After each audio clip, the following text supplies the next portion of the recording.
Hi everyone, P block elements में group 15 elements हम लोग देख रहे थे और उसमें फास्फोरस के बारे में, फास्फोरस के इलेक्ट्रॉपिक फॉर्म्स को हमने पढ़ा। एक इम्पॉर्टेंट कंपाउंड फॉस्फीन, जिसके दो इम्पॉर्टेंट यूज हॉल्म सिग्नल और स्मोक स्क्रीन बनाने के लिए। आज फास्फोरस के हेलाइड्स के बारे में हम लोग पढ़ेंगे। तो फास्फोरस जनरली दो प्रकार का हेलाइड बनाता है, एक ट्राई हेलाइड PX3 और दूसरा पेंटा हेलाइड PX5।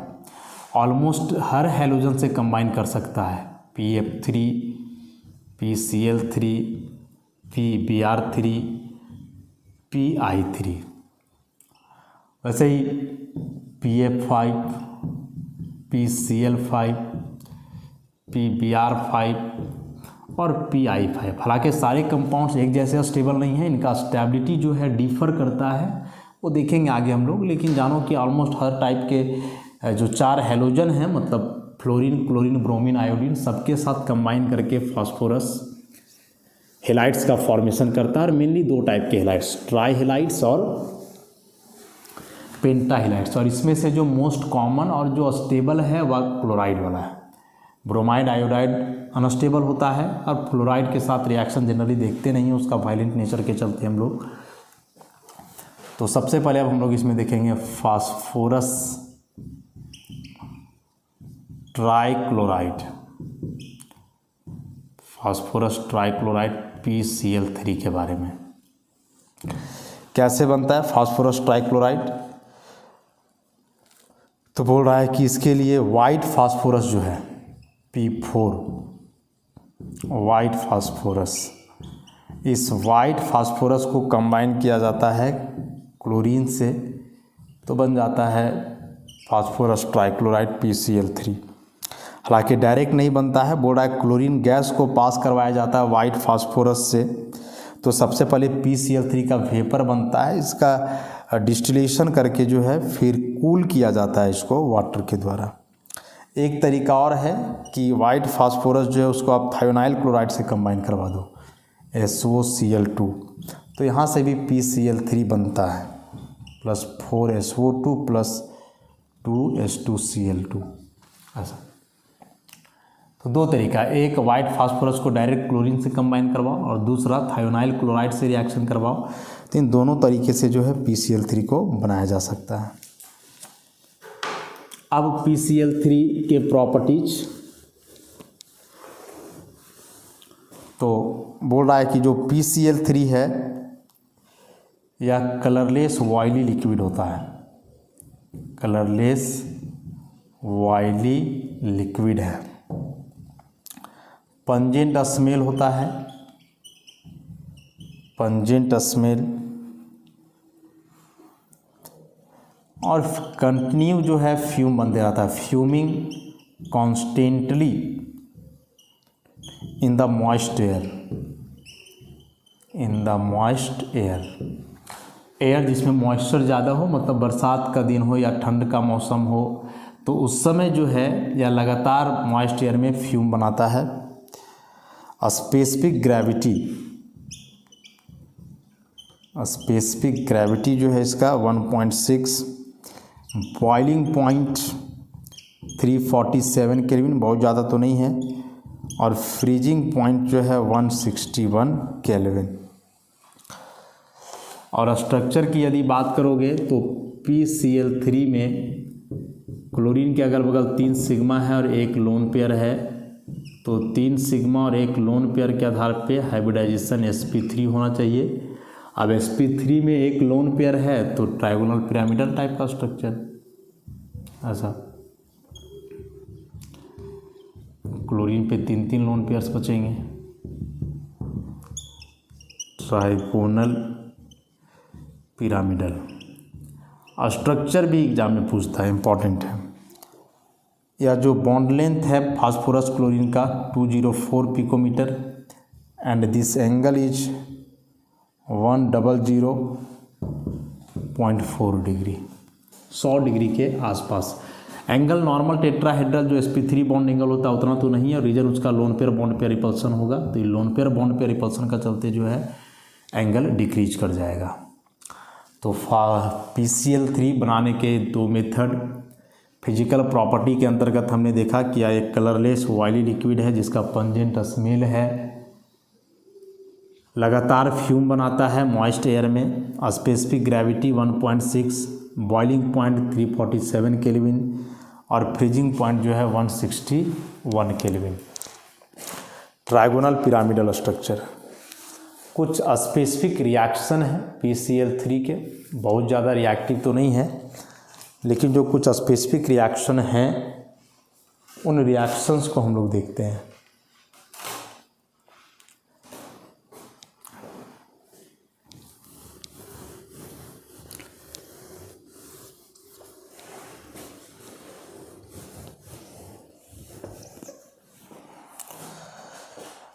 तो सबसे पहले वाटर के साथ रिएक्शन, एक्शन विथ वाटर। तो बोल रहा है PCl3 वाटर से हाइड्रोलाइज कर जाता है और बनाता है phosphorus acid H3PO3 + 3HCl। Simple सा रिएक्शन है, छोटा रिएक्शन, एग्जाम में पूछने लायक। अगला है कि यह जो PCl3 है यदि इसको आप ऑक्सीजन से कंबाइन करवाओगे तो बनेगा POCl3, और यदि इसको SO3 से कंबाइन करवाओगे तो यहाँ से भी बनेगा POCl3 + SO2, phosphorus oxy trichloride. नहीं, डायरेक्ट ऑक्सीजन से कंबाइन करवाओ फिर भी POCl3, या फिर कोई ऑक्सीडाइजिंग एजेंट लोगे जैसे SO3 सल्फर ट्राईऑक्साइड, तो यह भी अपना एक ऑक्सीजन ट्रांसफ़र कर देता है इसको, और यहाँ से भी बनता है POCl3 और क्या SO2। ऐसे ही कुछ रिएक्शंस और हैं PCl3 के।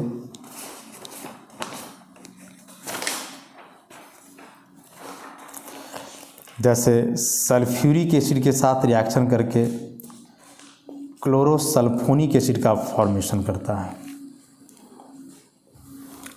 जब आप सल्फ्यूरिक एसिड से कंबाइन करवाओगे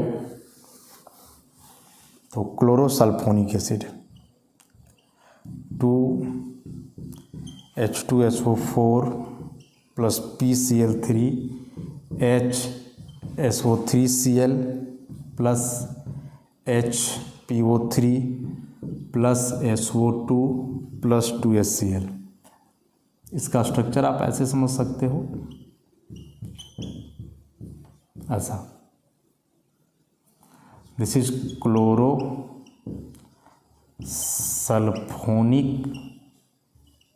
एसिड, क्लोरोसल्फोनिक एसिड। और मेन रिएक्शन जो PCl3 का होता है वह ऑर्गेनिक कंपाउंड से, organic compounds containing OH group, उनके साथ रिएक्शन बहुत कॉमन है। जैसे अल्कोहल, 3 मोल अल्कोहल लेते हो और यदि इसको PCl3 से कंबाइन करवाते हो तो यह तीनों क्लोरीन देकर के क्लोरोअल्केन और यहाँ से फास्फोरस एसिड बनाता है H3PO3। सब में यही होगा। उसी प्रकार से आप कार्बोक्सिलिक एसिड से रिएक्शन करवा सकते हो, ऐसा।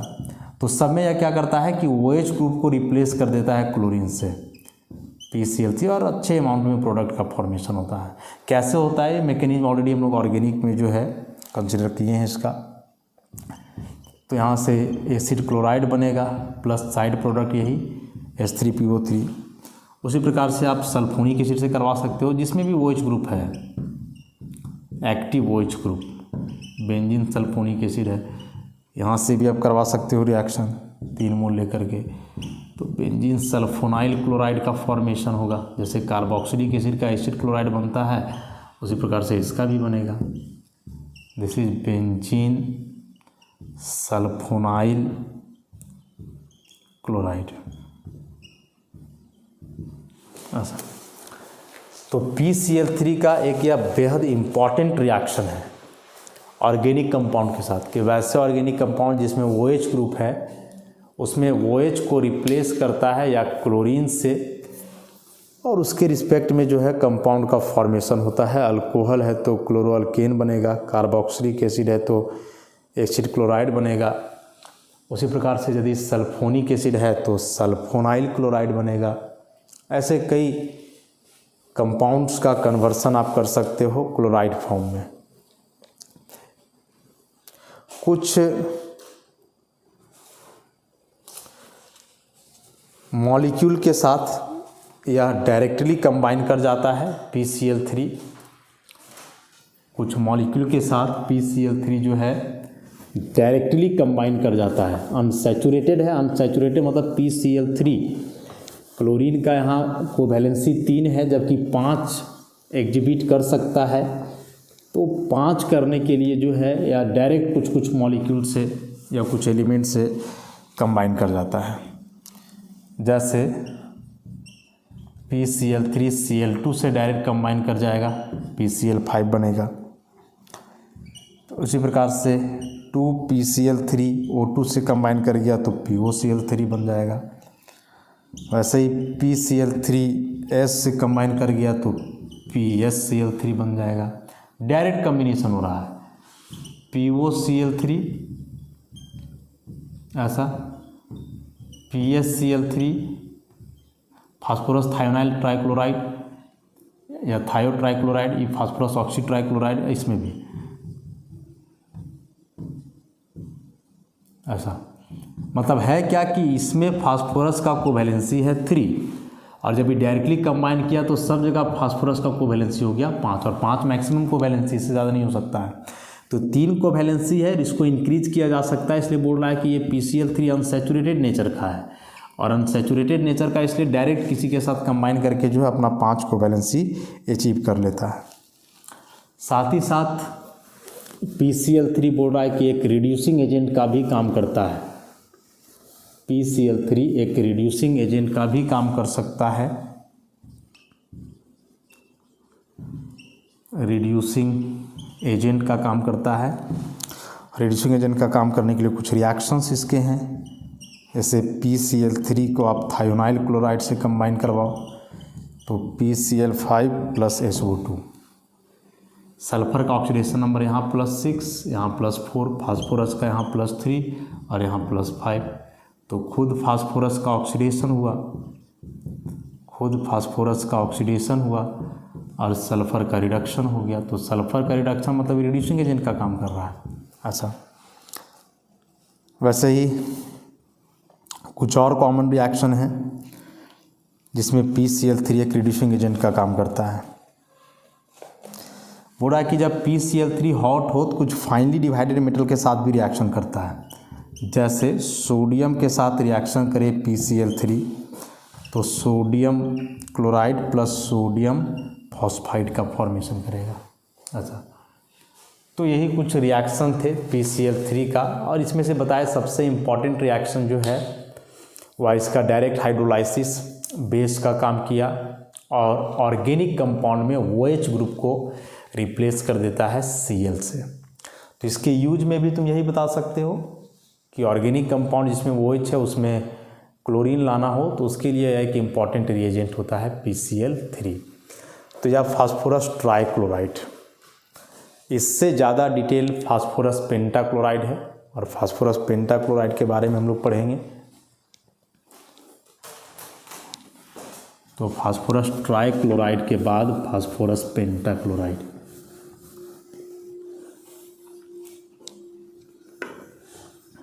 Phosphorus pentachloride PCl5। अच्छा, फास्फोरस पेंटाक्लोराइड एक बड़ा ही इम्पॉर्टेंट हैलाइड है फास्फोरस का, और बनाने का भी सिंपल सा मेथड है कि यदि प्रिपरेशन की बात करो आप, प्रिपरेशन तो P4 जो कि एक्सेस में होता है वाइट फास्फोरस या डायरेक्ट क्लोरीन से कंबाइन करेगा, ड्राई क्लोरीन होता है मतलब हाइड्रेटेड नहीं रहेगा, तो यहाँ बन जाएगा 4 मोल PCl5। या फिर अभी एक डायरेक्ट देखे थे कि PCl3 भी डायरेक्ट Cl2 से कंबाइन करके PCl5, या फिर आप PCl3 को SO2Cl2 सल्फ्यूराइल क्लोराइड से भी कंबाइन करके PCl5 बना सकते हो। तो ऐसे ही कुछ कॉमन रिएक्शन है जिसमें PCl5 फास्फोरस पेंटाक्लोराइड का फॉर्मेशन किया जाता है। प्रॉपर्टी की बात करें तो बोल रहा है कि एलोइस वाइट पाउडर है, एलोइस वाइट पाउडर है, पंजेंट स्मेल, बार बार पंजेंट स्मेल आ रहा है मतलब बढ़िया स्मेल नहीं होता है। बोल रहा है मॉइस्ट एयर में फ्यूम बनाता है क्योंकि वाटर के प्रति इसका एफिनिटी ज़्यादा होता है। हीट करोगे तो सबलाइम कर जाएगा, सब्लिमेशन होगा 433 केल्विन पे, और मेल्ट किया जा सकता है इसको 318 केल्विन पे। PCl5 है, यदि 318 केल्विन पे हीट करोगे तो ये मेल्ट करेगा, मेल्टिंग। लेकिन यही PCl5 को यदि आप 433 केल्विन तक करें तो सब्लिमेशन होगा। तो मेल्टिंग मतलब ये सॉलिड है तो लिक्विड में बदलेगा, और सब्लिमेशन करने का मतलब डायरेक्ट गैस में बदलेगा। तो टेम्परेचर अलग अलग है, ऑब्वियसली अलग होगा ही।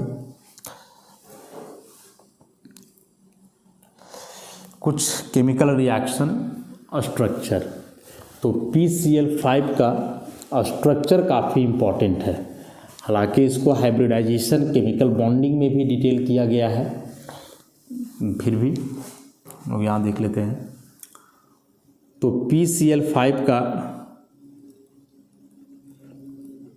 यदि आप लेकर के चलोगे तो फास्फोरस का 15 valence configuration 3s2 3p3 3d खाली, तो 3s में 2 इलेक्ट्रॉन्स, 3p में 3 इलेक्ट्रॉन्स, और 3d के 5 ऑर्बिटल्स हैं बिल्कुल खाली। हालांकि फास्फोरस का इस कंपाउंड में कोवैलेंसी 5 है, इसका मतलब कि 5 बॉन्ड बनाएगा, मतलब कि 5 अनपेयर्ड इलेक्ट्रॉन्स होने चाहिए फास्फोरस के पास। लेकिन है कितने अनपेयर्ड इलेक्ट्रॉन्स? तो मात्र 3। 5 किया जा सकता है, कैसे किया जा सकता है कि एक इस इलेक्ट्रॉन को आप यहाँ कर सकते हो, एक्साइटेड स्टेट में जाएगा तो अब 3s में 1 इलेक्ट्रॉन बचेगा, 3p में 3 इलेक्ट्रॉन्स बचेंगे, और 3d में 1 इलेक्ट्रॉन आ जाएगा। लास्ट में इन सारे ऑर्बिटल्स का इंटरमिक्सिंग होगा, तो sp3d हाइब्रिडाइजेशन, ये ऑर्बिटल s का, ये तीनों p का इसलिए p3, और ये d का sp3d। तो यहाँ से 5, 1 2 3 4 5, ऐसा सब में एक अनपेयर्ड इलेक्ट्रॉन है। अब यदि आप क्लोरीन की बात करोगे तो क्लोरीन का जो वैलेंस कन्फिग्रेशन है वह होता है 3s2 3p5, 3s में 2 इलेक्ट्रॉन और 3p में 5, 1 2 3 4 5, तो यही एक इलेक्ट्रॉन मिल करके यहाँ बॉन्ड बन जाएगा। वैसे ही 5 Cl सेम कम्बिनेशन रखेंगे। तो हम लोग यहाँ देख क्या रहे हैं कि फास्फोरस के ये जो 5 हैं sp3d ऑर्बिटल्स, उसके साथ क्लोरीन का एक p ऑर्बिटल कंबाइन कर रहा है। तो इसके लिए आप क्या दिखाओगे इसमें कि यदि यह फास्फोरस है तो इसके 5 sp3d ऑर्बिटल होंगे, ऐसा सब में एक इलेक्ट्रॉन है, ऑल आर sp3d ऑर्बिटल्स, और इस सबके साथ जो है क्लोरीन कंबाइन करेगा। और क्लोरीन का कौन सा ऑर्बिटल ओवरलैप कर रहा है? तो यहाँ हम लोग देख रहे हैं 3p ऑर्बिटल, उसमें भी 3pz आप दिखा सकते हो। तो इस सब जगह क्लोरीन का आप ओवरलैपिंग दिखा दो, ऐसा सब में एक इलेक्ट्रॉन देगा, ऐसा यहाँ भी और इधर भी। तो क्लोरीन का p ऑर्बिटल और ये फास्फोरस का sp3d head on overlapping sigma बनेगा, तो ये sp3d p सिग्मा बॉन्ड हो जाना है, ऐसा। अब इसी का यदि बॉन्ड स्ट्रक्चर आप बनाओगे तो बॉन्ड स्ट्रक्चर से क्या हम लोग देख रहे हैं, कैसा इसका शेप होना चाहिए। तो फास्फोरस एक बॉन्ड इधर, क्लोरीन एक इस तरफ, क्लोरीन एक इस तरफ, क्लोरीन। क्लोरीन पे 3 लोन पेयर, ऑर्बिटल स्ट्रक्चर से भी हम लोग देखे, एक क्लोरीन इधर और एक क्लोरीन यहाँ। सबसे इम्पॉर्टेंट जो है इस स्ट्रक्चर में, जो कि ट्राइगोनल बाइपिरामिडल है, ट्राइगोनल बाइपिरामिडल TBP, वह बॉन्ड लेंथ है। यह एंगल 120 डिग्री, ये एंगल 90 डिग्री। TBP में यह जो बॉन्ड होता है इसको हम लोग एक्सियल बॉन्ड बोलते हैं, और इस बॉन्ड को हम लोग क्या बोलते हैं, इक्वाटोरियल बॉन्ड बोलते हैं। ऐसा, चूँकि एक्सियल बॉन्ड पेयर 90 डिग्री पे है, इक्वाटोरियल 120 पे, तो 90 डिग्री वाला बॉन्ड पेयर नज़दीक है तो रिपल्सन होता है, और रिपल्सन होने के चलते हुए थोड़ा दूर चले जाते हैं और ये जो बॉन्ड लेंथ है वह इंक्रीज कर जाता है। इसलिए जो PCl5 में या बॉन्ड है फास्फोरस क्लोरीन का एक्सियल बॉन्ड, वह बॉन्ड होता है 2.14 एंगस्ट्रॉम, मतलब 214 पिकोमीटर। और वही यदि आप इक्वाटोरियल बॉन्ड की बात करोगे तो ये होता है मात्र 2.02 एंगस्ट्रॉम, मतलब 202 पिकोमीटर। तो यह क्वेश्चन काफ़ी इंपॉर्टेंट है PCl5 का स्ट्रक्चर से, कि PCl5 में जो 5 PCl बॉन्ड हैं वे क्या इक्विवेलेंट हैं या अलग अलग हैं। तो स्ट्रक्चर से हम लोग साफ देख रहे हैं कि ये 5 बॉन्ड में 3 जो इक्वाटोरियल बॉन्ड्स हैं वे एक समान हैं, बाकी 2 एक्सियल बॉन्ड एक जैसा है। एक्सियल बॉन्ड ज़्यादा लंबा है इक्वाटोरियल से, और यदि एक्सियल बॉन्ड इक्वाटोरियल से ज़्यादा लंबा है तो ऑब्वियसली कमज़ोर होगा, वीक होगा, आसानी से टूटेगा, और इसी के चलते PCl5 का डिकम्पोजिशन होता है कि इसके एक्सियल बॉन्ड आसानी से टूट जाते हैं। तो पहला क्वेश्चन यही कि PCl5 में सारे PCl बॉन्ड इक्विवेलेंट नहीं है। दूसरा पूछता ऐसे है कि इसमें एक्सियल बॉन्ड इक्वाटोरियल से लंबा है क्यों। तो आप सिंपल सा बात बोलोगे, एक्सियल बॉन्ड पेयर 90 डिग्री पे है, इक्वाटोरियल 120।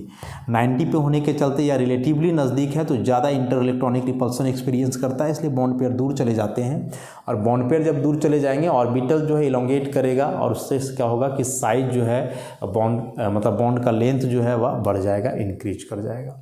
बहुत इंपॉर्टेंट है PCl5 का स्ट्रक्चर, 100% एग्जाम में जो है आना ही है।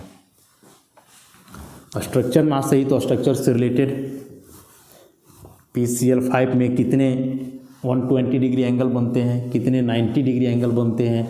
तो 120 डिग्री का एंगल कितना बनेगा, 3, जो 3 इक्वाटोरियल है, और 90 डिग्री का एंगल 6। एक्सियल जो ऊपर से था 3 वो बनाएगा 90 परपेंडिकुलर, और 3 नीचे वाला बनाएगा, तो 6 90 डिग्री का एंगल बनेगा।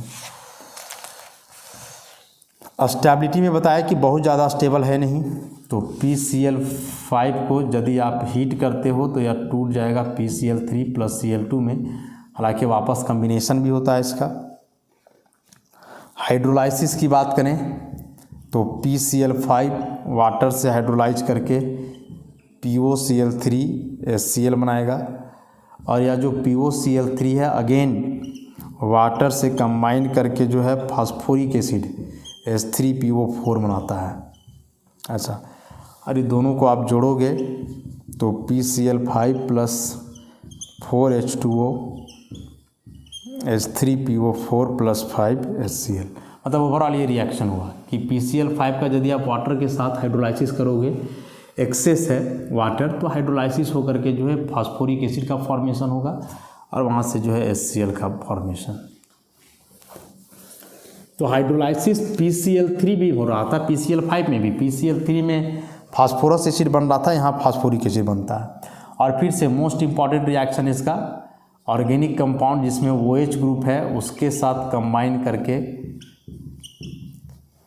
क्लोराइड बनाना। ये 3 sulphonic acid, carboxylic acid, alcohol, सबके साथ PCl5 का कम्बिनेशन होगा, और RCl + POCl3 + HCl सब में वही होना है। मैकेनिज्म भी हम लोग देखें ऑर्गेनिक में कैसे होता है, POCl3 + HCl, और सेम सल्फोनिक एसिड में भी होना है। PCl3 का भी ऐसा ही रिएक्शन हो रहा था, PO बस साइड प्रोडक्ट, वहाँ फास्फोरस एसिड बन रहा था, और यहाँ POCl3 और HCl का फॉर्मेशन होता है। तो यह जो है इम्पॉर्टेंट रिएक्शन है PCl5 का। साथ ही साथ सल्फ्यूरिक एसिड के साथ भी कम्बिनेशन होता है, जिसके साथ सल्फ्यूराइल क्लोराइड बनाता है। तो सल्फ्यूरिक एसिड में क्या है कि आप यहाँ भी OH लोगे, दिस इज सल्फ्यूरिक एसिड, तो यहाँ भी Cl आ जाएगा, and this is SO2Cl2 which is called sulphuryl chloride. Sulphuryl chloride, ऐसा। तो ध्यान रखना है इस बात को। अब कुछ इम्पॉर्टेंट ऑक्साइड के साथ भी कंबाइन करता है PCl5, जैसे खुद फास्फोरस का ही ऑक्साइड है पेंटा ऑक्साइड, सल्फर के ऑक्साइड हैं उनके साथ। तो जैसे 6PCl5 प्लस P4O10 मिल करके POCl3 फास्फोरस ऑक्सीक्लोराइड। उसी प्रकार से PCl5SO2 तो ये बदल जाएगा POCl3 plus SOCl2 thionyl chloride, और ये फास्फोरस ऑक्सीक्लोराइड। कुछ मेटल के साथ भी कंबाइन करता है, जैसे सिल्वर के साथ PCl5 मिला तो यह सिल्वर क्लोराइड बना देगा प्लस PCl3, उन्हें मेटल को ऑक्सीडाइज कर देगा। टीन है तो इसके साथ भी कंबाइन करके जो है स्टैनिक क्लोराइड प्लस PCl3। खुद देखोगे यहाँ +5 है, यहाँ +3, खुद का रिडक्शन, सिल्वर यहाँ 0 है +1। तो मेटल को ऑक्सीडाइज करने का काम कर रहा है, मतलब ऑक्सीडाइजिंग एजेंट का काम करेगा इस सब रिएक्शन में। कुछ क्लोराइड आयन एक्सेप्टर के साथ रिएक्शन, और वह काफ़ी इंपॉर्टेंट रिएक्शन है। वैसे स्पीसीज जो क्लोराइड आयन एक्सेप्टर हैं उनके साथ कंबाइन करता है यह फास्फोरस पेंटाक्लोराइड। तो क्लोराइड आयन एक्सेप्टर कहने का मतलब कि जिसके पास ऑर्बिटल खाली हो, तो जैसे PCl5 BCl3 6 ही इलेक्ट्रॉन है, 8 हो सकता है, तो क्लोराइड आयन को एक्सेप्ट करेगा और ये बना लेगा PCl4 प्लस और यहाँ से PCl4 माइनस। उसी प्रकार से PCl5 प्लस नायोबियम का क्लोराइड है तो PCl4 प्लस और ये नायोबियम पेंटाक्लोराइड माइनस। तो ऐसे ही कुछ रिएक्शंस हैं। और एक इम्पॉर्टेंट है कि इन द सॉलिड फेज में जो है PCl5 का सेल्फ कम्बिनेशन होता है और ये बन जाते हैं PCl4 प्लस और PCl6 माइनस। फास्फोरस का ऑक्सीडेशन नंबर जो है इन दोनों में PCl5 ही हैं दोनों, तो +5 +5, और इसमें भी देखोगे तो +5 +5। तो ऑक्सीडेशन नंबर चेंज नहीं कर रहा है, बस क्लोराइड का ट्रांसफ़र हो गया है। तो सॉलिड स्टेट में PCl5 का सेल्फ कम्बिनेशन होकर के ऐसा PCl4 प्लस और PCl6 माइनस का फॉर्मेशन होता है। और यह एक इम्पॉर्टेंट रिएक्शन है, आप इसको याद रखोगे, इसको आप भूल नहीं सकते हो। तो इस तरह से PCl5 जो है यहाँ से समाप्त होता है। PCl5 के रिएक्शंस तो उतने इम्पॉर्टेंट नहीं है, लेकिन बताया कि इसका स्ट्रक्चर से एग्जाम में हमेशा जो है क्वेश्चन पूछता है, तो आप उसको अच्छे से ध्यान में रखोगे। अब आता है फास्फोरस का ऑक्सो एसिड्स। ऑक्सो एसिड्स के बारे में हम लोग डील किए थे नाइट्रोजन में, कि जिसमें central atom double bond O, जिसको ऑक्सो ग्रुप बोलेंगे, और एक OH से जुड़ा हुआ हो तो उसको हम लोग ऑक्सो एसिड बोलते हैं।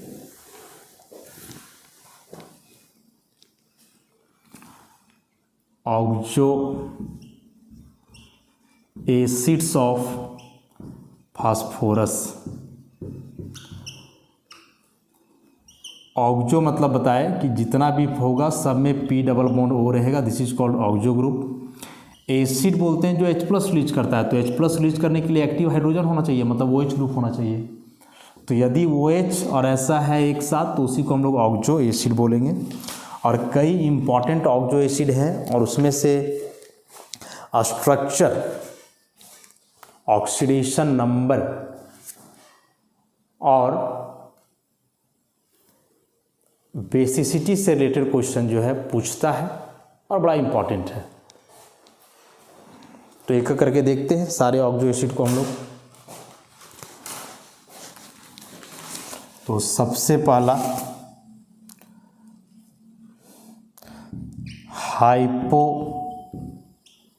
Hypophosphorous acid. या इसी को हम लोग फॉस्फेनिक एसिड बोलेंगे। Formula H3PO2। उसी प्रकार से ऑर्थोफॉस्फोरस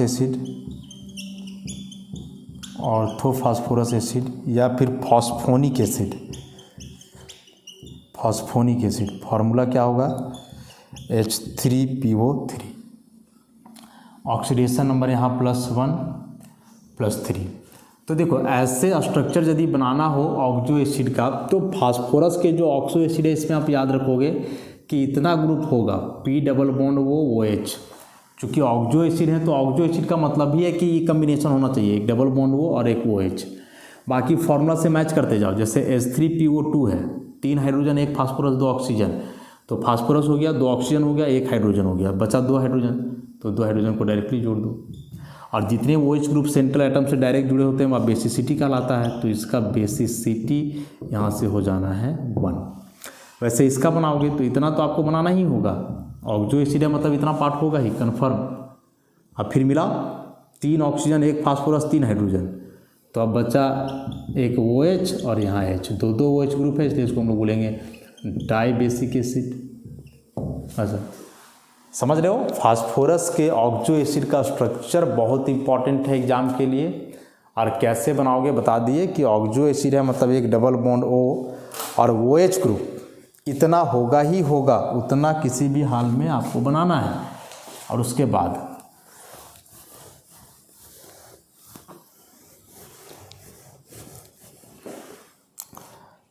फिर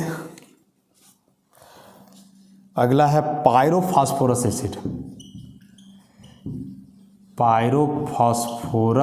एसिड।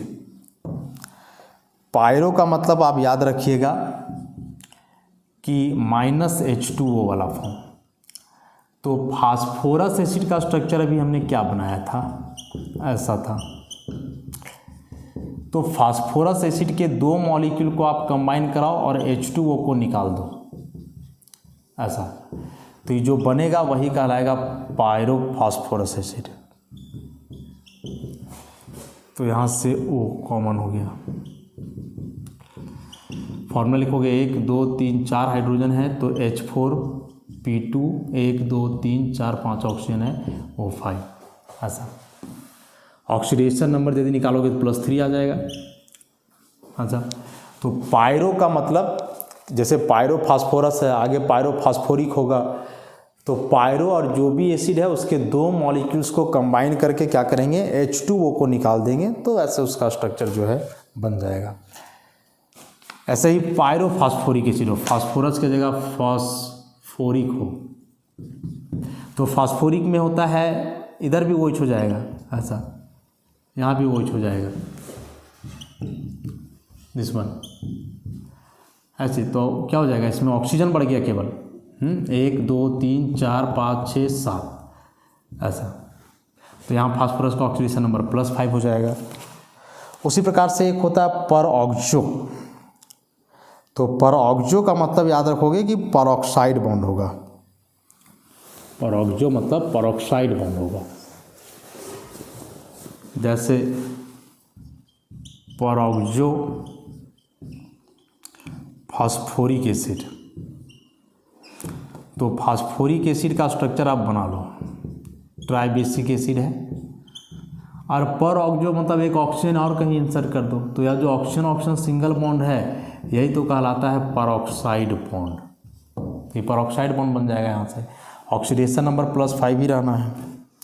उसी प्रकार से एक मेटाफॉस्फोरिक एसिड है, metaphosphoric acid HPO3, oxidation number +5।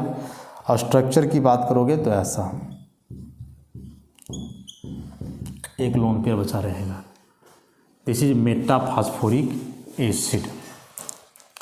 तो ये सारे स्ट्रक्चर नोट्स में काफ़ी डिटेल में हैं और उन सारे स्ट्रक्चर को आपको कई बार प्रैक्टिस कर लेना है, क्योंकि फास्फोरस या ग्रुप 15 में हम लोग बोलें यही एक क्वेश्चन है जो 100% एग्ज़ाम में आता है किसी भी हाल में। तो आपको अच्छे से कर लेना होगा उसको कई बार प्रैक्टिस। तरीका बता दिए हैं, ऐसे हो जाएगा।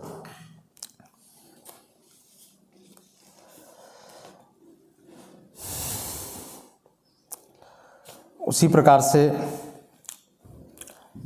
अगला है peroxo diphosphoric acid. Peroxo diphosphoric acid, तो 2 फास्फोरिक एसिड लो आप, ऐसा एक और ले लो उल्टा करके, और यहाँ से H2O निकाल दो। ये फास्फोरिक एसिड था, फास्फोरिक एसिड का 2 मॉलिक्यूल H2 निकालेगा तो बनेगा ये OH, OH, O, फिर P double bond O, OH, OH। This is peroxo diphosphoric acid. Peroxo मतलब पेरोक्साइड बॉन्ड है और 2 फास्फोरिक एसिड का कम्बिनेशन से बना है, इसलिए पेरोक्सो डाइफॉस्फोरिक एसिड। और यदि इसके बेसिसिटी की बात करेंगे हम लोग तो टोटल 4 OH ग्रुप है, इसलिए इसका बेसिसिटी कितना हो जाना है, यहाँ से जो बेसिसिटी है वह कितना हो जाना है, 4।